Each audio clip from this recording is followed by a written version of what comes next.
আমরা এখন চন্দ্রশিলা ট্রেকের জন্য যাচ্ছি। তো রাস্তার অবস্থা খুবই খারাপ, প্লাস কোনো মানুষজন সেরকমভাবে নেই, পুরোপুরি থ্রিল দেওয়ার মতো একটা মাত্র 8 জন মিলে আমরা এগোচ্ছি।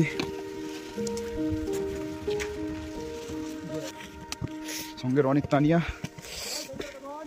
জয় महादेव। कैसा लग रहा है? सब बढ़िया। और चलो हर हर महादेव, चलो हर हर महादेव, शंकर भगवान की जय। अरे महादेव महादेव महादेव। चलो ये मुन है।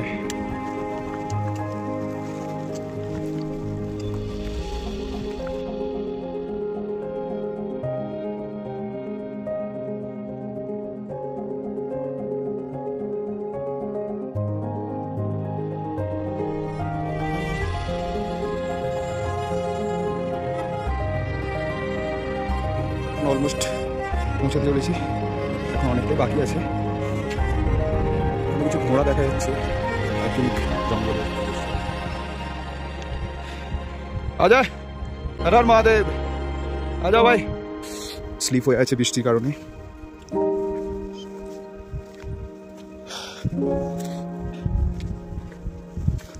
সূর্য হালকা হালকা করে উঠছে, পাহাড়ের গায়ে সূর্যের আলোটা পড়ছে হালকা করে।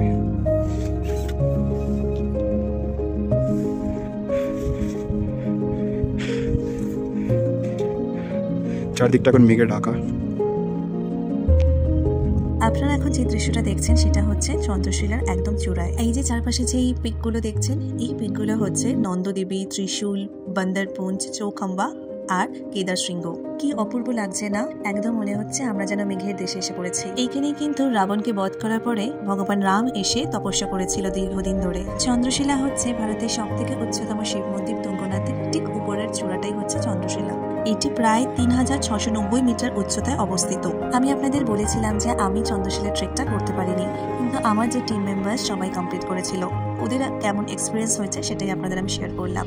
অ্যান্ড থ্যাঙ্কস টু স্বর্ণাভ যে এত সুন্দর করে ভিডিওটা ক্যাপচার করার জন্য আর এত সুন্দরভাবে এক্সপিরিয়েন্স শেয়ার করার জন্য।